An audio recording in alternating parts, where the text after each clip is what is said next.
2월 둘째 주 주일날 2부 예배에 오신 여러분을 주님의 이름으로 환영하고 축복합니다. 우리 성경책 높이 들고 한 목소리로 선포하며 고백하겠습니다. 나는 예수님을 구주로 믿습니다. 나는 구원받았습니다. 나는 이 말씀을 믿습니다. 나는 행복합니다. 아멘. 우리 하나님은 참 좋으신 분이십니다. 아멘. 죄 중에 빠져 살던 우리들을 불러 택하여 주시고 하나님의 자녀 삼으시고 그 인생을 일평생 인도하여 주십니다. 오늘 우리가 함께 읽은 이사야 41장 말씀은 하나님이 택하신 이스라엘 백성에게 장차 다가올 놀라운 회복과 축복의 일들을 전해주는 말씀입니다. 그들은 비록 연약하고 많은 문제 속에 살고 있었지만은 하나님이 함께 하심으로 말미암아 놀라운 축복을 약속받습니다. 마치 버러지같이 보잘것없고 미약한 그들이었지만은 하나님께서 함께 하심으로 새 타작기계 같이 강건한 자로 변화될 것을 약속하여 주신 겁니다. 또한 이 말씀은 오늘을 살아가는 우리 그리스도인들에게도 주시는 말씀입니다. 우리가 우리 스스로를 바라보면 정말 보잘것없고 미약하여 정말 아무것도 할 수 없지만은 하나님께서 우리와 함께 하시며 하나님께서 우리를 붙잡아 주시고 우리를 도와주시면은 장차 새 타작기계 같이 강건하게 승리자로 만들어 주실 것임을 여러분 믿으시기 바랍니다. 첫째로 하나님은 우리를 택하시고 우리와 함께 하신다고 말씀하십니다. 하나님은 우리를 나의 종이라, 나의 택한 야곱이라, 나의 벗 아브라함의 자손이라 부르시는데요. 우리 8절 말씀 같이 한번 보십니다. 8절 같이 읽어봅니다. 시작. 그러나 나의 종 너 이스라엘아, 내가 택한 야곱아, 나의 벗 아브라함의 자손아. 아멘. 하나님께서는 많고 많은 사람들 가운데 우리를 불러주셔서 너는 내 거야 라고 그렇게 부르셨다라고 하는 거예요. 우리를 하나님의 종으로 삼으셨습니다. 하나님께서 우리의 주인 되어주시고 우리의 목자가 되셔서 주인 되신 하나님께서는 우리 일생을 책임져 주시는 줄로 믿으시기 바랍니다. 그래서 다윗은 시편 23편에 그렇게 고백합니다. 여호와는 나의 목자시니 내게 부족함이 없으리로다. 그가 나를 푸른 풀밭으로 푸른 초장으로 쉴 만한 물가로 인도하여 주신다. 아멘. 사랑하는 여러분, 또한 하나님께서는 독생자 예수 그리스도께서 친히 십자가에 달려 한 방울의 피도 남김없이 흘리심으로 우리의 죄값을 지불하게 하셨습니다. 우리가 하나님의 종이 되고 하나님의 택하심을 받은 것이 무슨 자격이 있어서가 아닙니다.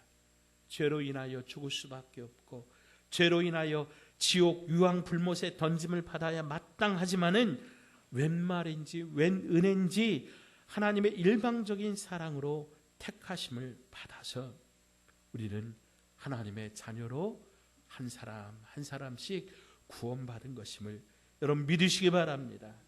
그래서 우리는 이 놀라운 하나님의 선택에 감사드리고 또 감사해야 하는 것이죠.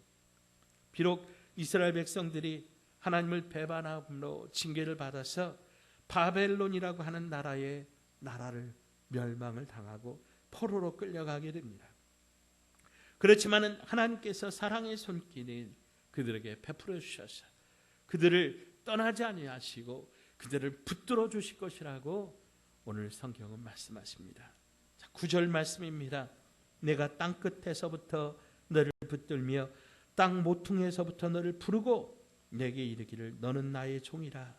내가 너를 택하고 싫어하여 버리지 아니하였다 하였노라. 아멘. 그리고 하나님은 그들이 마침내 포로 생활을 끝내고 다시 예루살렘으로 돌아올 것을 약속하십니다. 아무리 천길 만길 머나먼 땅에 있을지라도 하나님의 백성은 반드시 하나님께로 돌아오는 법입니다.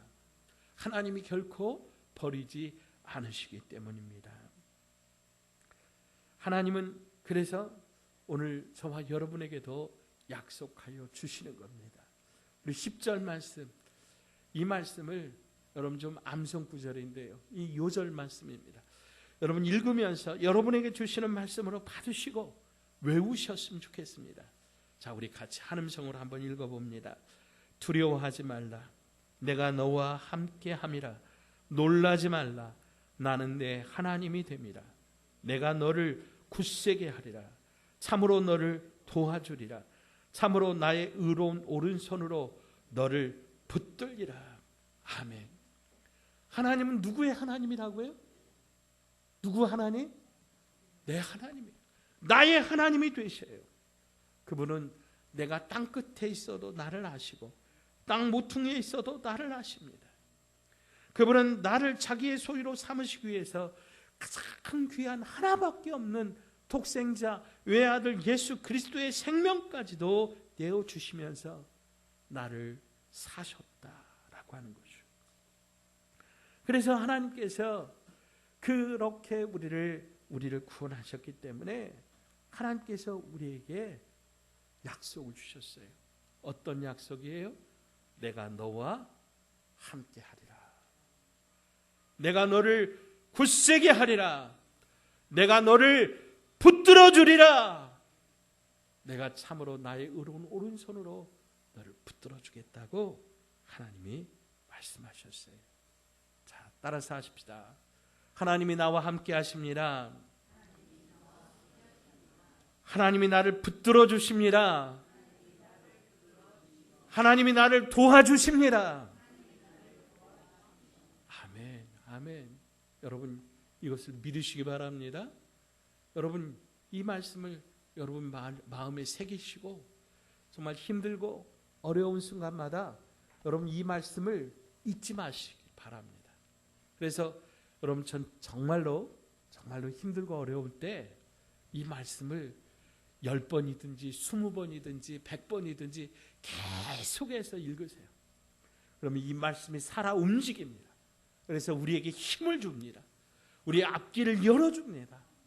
그래서 여러분 이 말씀을 다시 한번 여러분의 마음에 새길 수 있기를 주의 이름으로 축복합니다. 감리교를 창시한 요한 웨슬레라고 하는 목사님이 계세요. 이 목사님이 돌아가실 때 주변 사랑하는 모든 가족들과 친구들이 이 목사님 주변에 둘러서 있는데 목사님이 그러셨어요. 세상 모든 것 중에 가장 좋은 것은 하나님께서 우리와 함께 하신다는 것이네. 아멘. 아멘. 그러면서 꺼져가는 목소리로 마지막 숨을 다하여 다시 한번 이야기하기를, 가장 좋은 것은 하나님이 나와 함께 하신다는 것이네. 사랑하는 여러분 믿으시기 바랍니다. 우리가 우리 인생을 살아가는 동안 하나님이 우리와 함께 하신다고 하는 사실보다 더 좋은 것은 없습니다. 우리가 아무리 절망적인 상황에 있을지라도, 심지어 가족들이 나를 떠나고 가장 가까운 친구들이 나를 외면한다고 할지라도 하나님은 나와 함께 하십니다. 하나님은 나와 함께 하세요. 여러분 가장 가까운 가족들도요, 어쩔 수 없이 나를 떠나보내야 할 때가 있어요. 제가 저희 사랑하는 형님이 교통사고를 당해서 이제 수술실에 들어가는데 정말 어떻게 할 수가 없더라고요. 어떻게 할 수가 없어요. 근데요, 나는 그 수술실 안에 갈 수가 없잖아요. 어떻게 해요?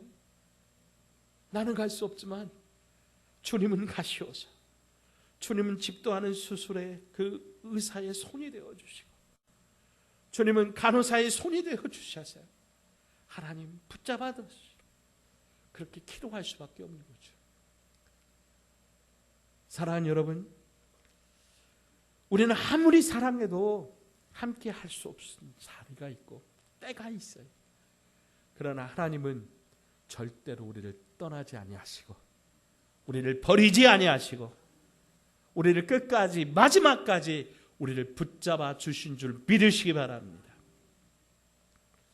그래서 사랑하는 여러분, 우리와 함께 하시는 하나님을 믿고 의지하시고 하나님 중심, 말씀 중심, 십자가 중심으로 살아가신다면 반드시 우리 승리하게 될 줄로 믿으시기 바랍니다. 자, 오늘 두 번째는요, 오늘 하나님께서 우리와 함께 하시는데 우리를 향해서 버러지 같은 너 야곱아 이렇게 말씀하셔요. 자, 14절 말씀, 14절 같이 한번 읽어봅니다. 버러지 같은 너 야곱아, 너희 이스라엘 사람들아, 두려워하지 말라. 나 여호와가 말하노니 내가 너를 도울 것이라. 내 구속자는 이스라엘의 거룩한 이이니라. 아멘. 버러지 같은 야곱.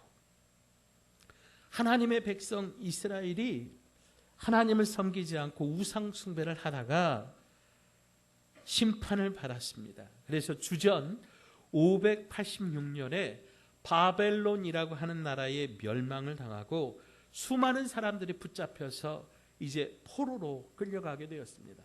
그런데 1차 이렇게 이제 포로로 끌려갈 때는 그 나라의 지도자가 될 만한 사람들을 바벨론 사람들이 끌고 갔어요.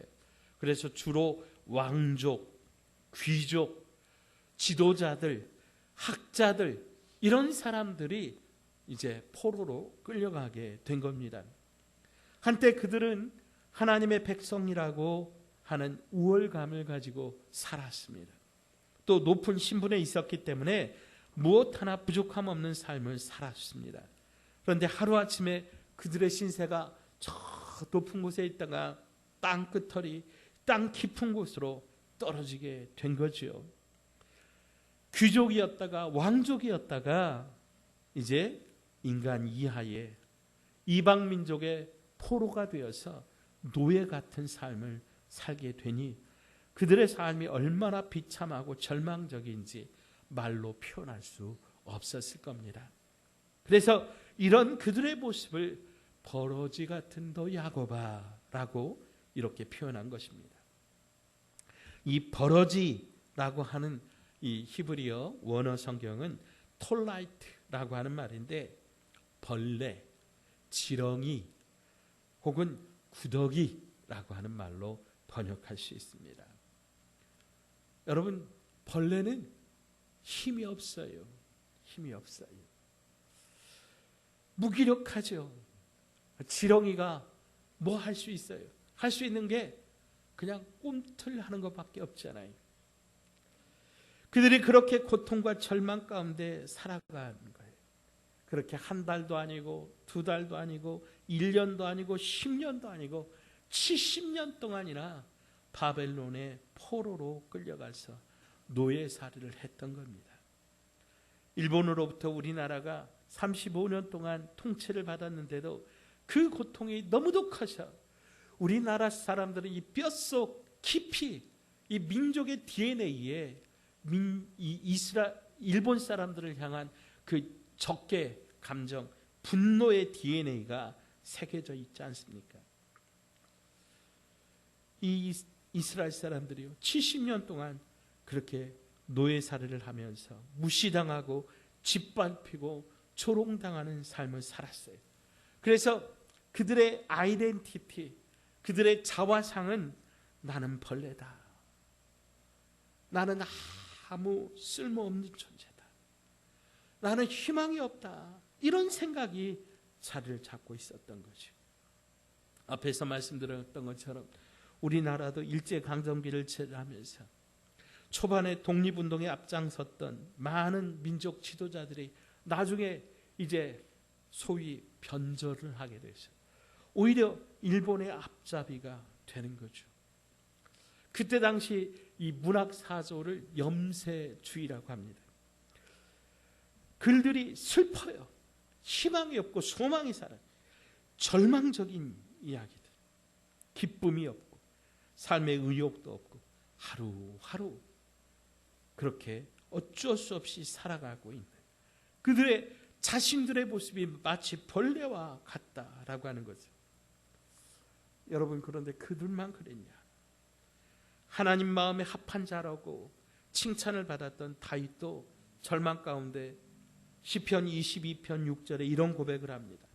나는 벌레요 사람이 아니라 사람의 비방거리요 백성의 조롱거리니이다. 사람이 어려움을 당할 때는 먼저 그 마음이 무너져요. 마음이 무너지면 몸도 무너지게 됩니다.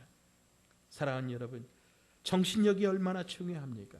마음이 기쁘고 평안하면 이 감기 같은 것은 우리가 넉넉히 이겨낼 수 있어요. 그런데 마음이 무너지고 지치면은 그냥 이런 감기 같은 것도 오고 또 그것이 우리 몸에서 또아리를 들고 막 큰 병이 돼가지고 나중에는 알아눕게 되는 거죠. 이런 부정적인 자화상을 가지고 나는 쓸모없는 인간이다, 나는 버림받았다, 이런 생각을 가지고 있으면 우리는 이 절망을 이겨낼 수가 없다라고 하는 거예요. 우리 사회가 가장 심각하게 안고 있는 문제 중 하나가 자살인데요. 통계청 발표에 따르면 한국 자살률이 OECD 경제협력개발기구 36개국 가운데 부동의 1위라고 그래요. 좋은 것으로 1등하면 정말 좋은데 이 자살률이 계속해서 1위를 달리고 있어요. 10만 명당 25.8명, 간에 약 14,000여 명, 쉽게 표현하면 약 38분마다 한 사람이 그렇게 죽어가고 있다는 거예요. 사랑하는 여러분, 절대로 자살하면 안 돼요. 가뜩이나 저출산 문제로 심각한 우리 대한민국이 많은 사람들이 자살하고 있는 것을 우리가 그냥 내버려 두고 있으면 안 돼요. 우리 믿는 사람들이 그들에게 꿈과 희망을 줘야 돼요. 그들의 마음에 살아계신 예수 그리스도를 심어야 되는 줄로 믿습니다. 그들이 예수 믿게 하고 예수님 안에서 새 힘을 얻게 하는 우리 모두가 될 수 있기를 주의 이름으로 축복합니다. 이런 사람들이 건강한 자화상이 깨지고 일그러졌기 때문에 너무도 쉽게 상처를 받고 무너져요. 열등의식, 패배의식이 그 안에 쌓여 있어서 마음의 분노와 미움으로 뒤덮인 삶을 살아요. 그래서 많은 아이들이 자살을 하고 집을 나와서 방황을 합니다. 쉽게 동성애에 빠집니다. 통계에 보니까 청소년 에이즈 환자가 10배나 증가했다 그래요. 술과 폭력, 마약, 도박을 일삼고 있는 어른들, 폭력이 무기가 되어 많은 사람들에게 피해를 입히고 가정 파괴, 음주운전, 심지어 정선 카지노 그 주변에 보면 폐인이 되어서 떠돌고 있는 수많은 도박 중독자들, 깨어지고 무너진 자화상으로 말미암아 그 마음에 쌓인 절망과 분노와 이 스트레스를 해결하지 못하고 그들이 방황하고 있는 것이죠. 그런데 인간 스스로의 힘으로는 이 깨어진 자화상, 무너진 자화상을 다시 복구할 수가 없다는 거예요.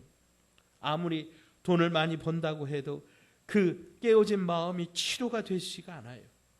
아무리 좋은 옷을 입는다고 해서 그 깨어진 마음이 치료되는 것이 아니에요.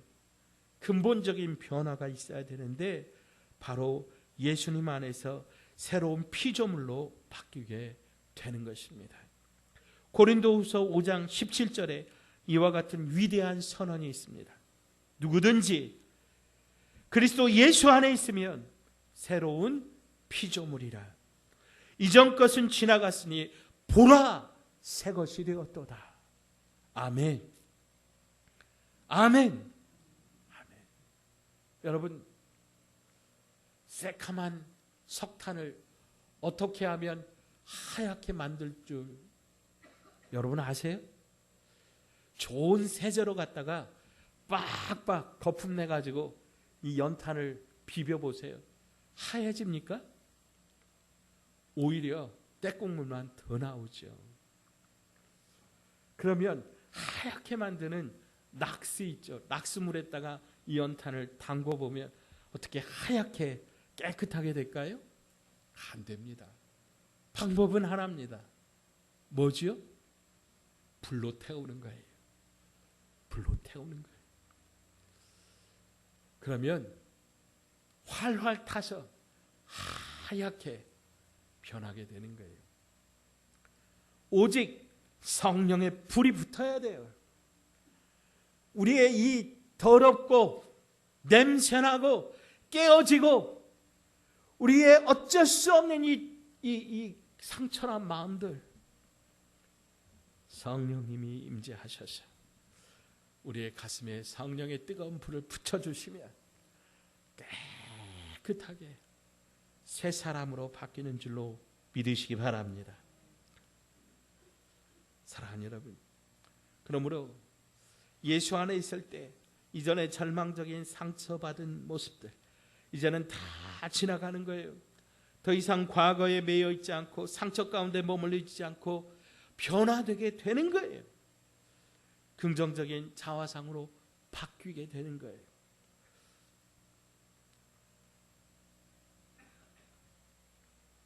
그러므로 더 이상 옛사람에 머물러 있지 마시고 예수님 안에서 선포하세요. 날마다 믿음으로 선포하세요. 우리 안에 새 사람을 하나님께서 입혀 주십니다. 자, 따라서 합시다. 나는 예수님과 함께 십자가에 못 박혀 죽었고 장사되었고 부활하여 새 생명으로 살고 있다. 아멘. 나는 죽었어요. 나의 옛사람은 죽었어요. 나는 이제 나의 이 상처받은 마음, 나의 이 깨어진 마음들은 죽었어요. 그리고 이제는 우리는 어떤 존재가 되었냐면, 자, 따라서 합시다. 나는 하나님의 자녀다. 나는 하나님께 사랑받는 존재다. 아멘. 믿으시기 바랍니다. 아멘. 세상 사람들은 우리의 허물을 발견하고 우리의 문제를 지적하고 우리를 비난하지만 하나님은 우리의 상처투성이고 허물투성임에도 불구하고 사랑의 품에 안아주시고 우리를 용서하시고 치료하여 주시고 회복시켜 주시고 예수님 안에서 새롭게 빚어주시는 줄 믿으시기 바랍니다. 그래서 우리는 예수님 안에서 날마다 우리의 속사람이 새로워지는 거예요. 고린도후서 4장 16절에 그러므로 우리가 낙심하지 아니하노니 우리의 겉사람은 낡아지나 우리의 속사람은 날로 새로워지도다. 아멘. 아멘. 사랑하는 여러분, 그래서 우리의 겉모습은 날마다 이렇게 어떻게 보면 나이 먹고 좀 그렇죠. 옛날에는 그렇게 예뻤지만 나이 먹으니까 어쩔 수 없이 아픈 곳이 있고 추해지고 그러지만은 우리의 속사람은 어때요? 날마다 새로워지는 거예요. 청춘인 거예요. 하나님이 예쁘게 보시면 우린 예쁜 사람이에요. 믿으시기 바랍니다. 중요한 건 하나님이 말씀하시는 거예요. 자, 따라서 합시다. 하나님이 예쁘다 하시면 예쁜 거예요. 자, 옆 사람에게 선포하세요. 하나님이 예쁘다고 하십니다. 아멘. 아멘. 아멘. 여러분 예쁜 사람이에요. 하나님께서 여러분을 귀하게 보시고 예수님 하나밖에 없는 독생자를 아낌없이 내어주시기까지 그렇게 사랑하신 정말로 귀한 하나님의 사람들인 것 여러분 믿으시기 바랍니다. 자, 세 번째로 그래서 하나님은 우리를 새로운 타작기계로 만드시겠다고 말씀하세요. 오늘 보면 15절 16절 같이 읽어봅니다. 시작. 보라 내가 너를 이가 날카로운 새 타작기로 삼으리니 내가 산들을 쳐서 부스러기를 만들 것이며 작은 산들을 겨같이 만들 것이라. 내가 그들을 까부른즉 바람이 그들을 날리겠고 회오리 바람이 그들을 흩어버릴 것이로되 너는 여호와로 말미암아 즐거워하겠고 이스라엘의 거룩한 이로 말미암아 자랑하리라. 아멘. 여기서 산들은 이스라엘의 대적들을 말합니다. 하나님은 대적들을 버러지 같은 이스라엘을 통하여 그들을 완전히 부서뜨리고 무너뜨리겠다고 그렇게 말씀합니다. 지금 비록 그들이 태산과 같이 크고 엄청나게 눈앞에 있을지라도 버러지 같은 야곱이지만 하나님이 함께 하셔서 그것들을 깨부수게 하겠다고 말씀하세요. 사랑하는 여러분, 우리도 인생길을 걸어가다 보면 이렇게 높고 높은 태산과 같은 문제들을 만날 때가 있어요. 하나님께 쓰임받는 하나님의 사람들도 모두 그들의 인생길에서 그렇게 산과 같은 문제들을 만났어요. 아브라함은 자녀의 축복을 받았어요. 하늘의 별과 같이 땅의 바닷모래와 같이 그렇게 많은 그런 자녀들을 주겠다 그러는데 100세가 될 때까지 자녀가 없었어요. 100세에 이삭을 낳게 되었다라고 하는 거예요. 요셉은 종살이로 옥살이를 했으나 산 같은 문제를 만났어요. 자유인이었다가 노예로 끌려갔다가 거기서 종살이 감옥에 갇히기까지 하는 정말 산 같은 문제들이 그 앞에 있었어요. 모세는 이스라엘의 출애굽 인도자로 세워졌을 때 정말 바로라고 하는 엄청난 산이 그 앞을 가로막았고 막상 출애굽을 했을 때 애굽에 나왔는데 먹을 것이 없다고 마실 물이 없다고 또 이 모세의 지도자의 권위에 대항하는 수많은 사람들, 수많은 산과 같은 문제들이 얼마나 모세의 앞길을 가로막았는지 몰라요. 여호수아 역시 가나안 입성을 앞두고 지도자 모세가 죽고 이스라엘 백성들을 인도할 책임을 이어받게 되는데 그런데 제비를 뽑아 땅을 나누는데 여러분 그 땅이 정복된 땅이 아니잖아요. 정복해야 할 땅이잖아요. 여러분 우리 인생에 어떤 산 같은 문제가 버티고 있습니까? 그러나 여러분 한 가지 확실한 것은요. 믿음으로 넘지 못할 산은 하나도 없습니다. 넘지 못하면 돌아가면 되고요. 돌아갈 수 없다면 터널을 뚫으면 돼요. 믿음으로 산을 넘으시기를 주의 이름으로 축원드립니다.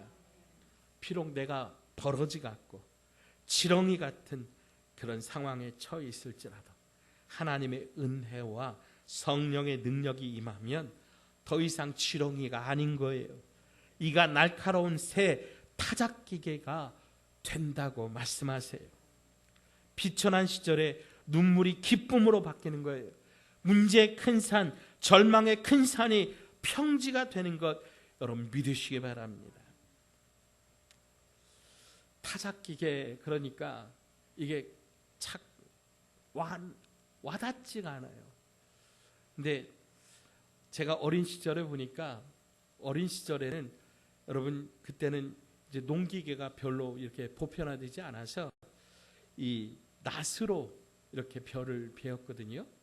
그리고 여러분 혹시 기억나는지 모르겠어요. 이렇게 동그랑해 가지고 이렇게 뾰족뾰족한 것들이 있고 발로 밟으면 그게 돌아가고 거기에다가 이렇게 벼를 쳐가지고 탈곡을 하는 그런 기계가 있었어요. 제가 어렸을 때만 해도 집집마다 그런 탈곡기가 있었거든요. 그게 이제 여기서 말하는 타작기계입니다. 근데 여러분 이가 날카로운 새 타작기계라고 하는 것은 이 타작기계를 아무리 훑고 나도 이가 날카롭지 않으면 어떻게 되냐면 이 벼다알이 그대로 붙어 있는 거예요. 근데 이가 날카로운 타작기계는 이거 몇 번만 하면 싹 훑어지는 거죠. 그리고 나서 바닥에 떨어진 것을 이제 잘 모아가지고 이제 체에 이렇게 훑는 거죠. 그러면 선풍기 같은 거 바람 돌려가지고 거기서 이제 나다를 고르는 작업들을 하는 거죠. 타작기계인데 이가 날카롭고 그리고 커서 심지어는 산을 무너뜨리는 타작기계라 그래요.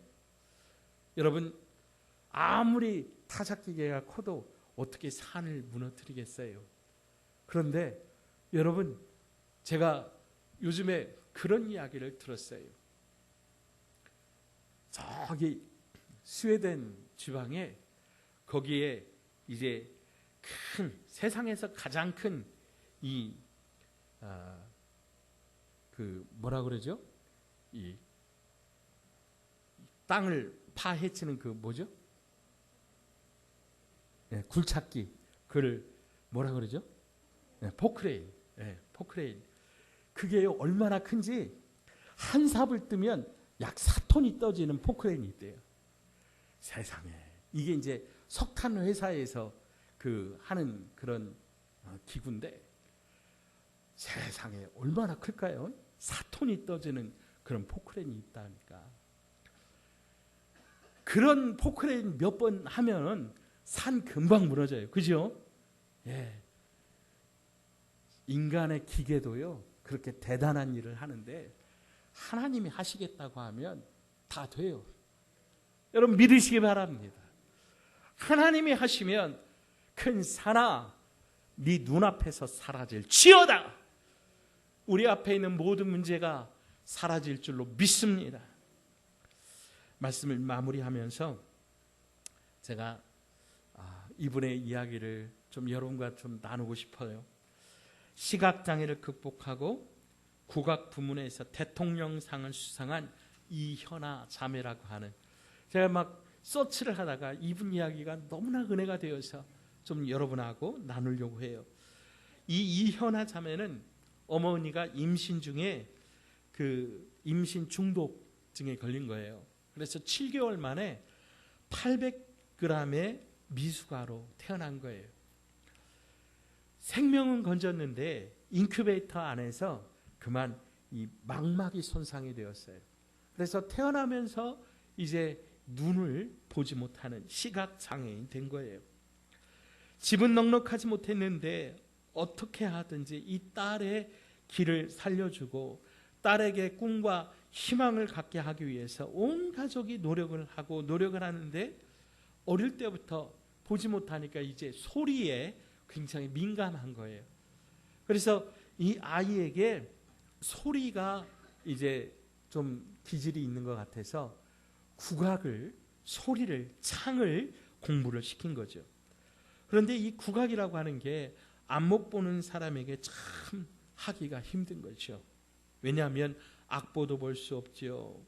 또 스승의 입모양, 또 표정을 보고 배워야 되는데 배우지를 못하니까, 볼 수가 없으니까 참 힘든 거죠. 근데 그 가운데서도 온 가족이 이 아이에게 달라붙어서 적극적으로 이 아이를 지원을 하니까 이 아이가 이제 소리를 배우게 되는데 국악학교에서 시각장애인이라는 이유로 안 받아주는 거예요. 그러니까 이제 선생님들을 찾아다니면서 1대1로 독학으로 공부를 해서 고등학교 3학년 때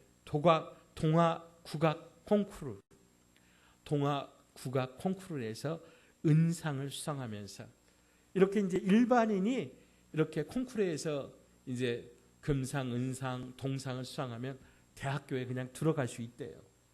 근데 이 성적을 가지고 이제 대학교 국악과에 진학을 하려고 이제 문을 두드리는데 어떤 대학교에서도 받아주질 않는 거예요. 왜냐하면 시각장애인이라고 하는 이유로. 그래서 그 마음에 깊은 절망이 찾아오게 되는 거예요. 그래서 하나님 앞에 하나님이 살아계십니까? 내가 이렇게 앞이 보이지 않는 가운데서도 이렇게 열심히 소리를 연습하고 또 은상을 받았는데 하나님 왜 이렇게 어렵습니까? 그렇게 낭망하고 있을 때 친구가 찬양 집회 가자고 이 자매의 손을 끌고 간 거예요. 그래서 찬양 집회에 갔는데 찬양 집회에서 하나님이 이 자매를 은혜를 주신 거예요. 고난 너머에 하나님의 형통의 축복이 있고 고난 너머에 하나님께서 함께 하시는 것이 있다. 그래서 고난은 걸림돌이 아니고 디딤돌이라고 하는 그런 말씀을 주신 거예요. 하나님이 내게 고난을 주신 것은 나를 망하라고 나를 저주한 게 아니고 나에게 축복을 주시려고 나에게 선물을 주시려고 이렇게 고난을 주신 거구나. 고난은 변장된 선물이구나 라고 하는 것을 깨닫게 된 거예요.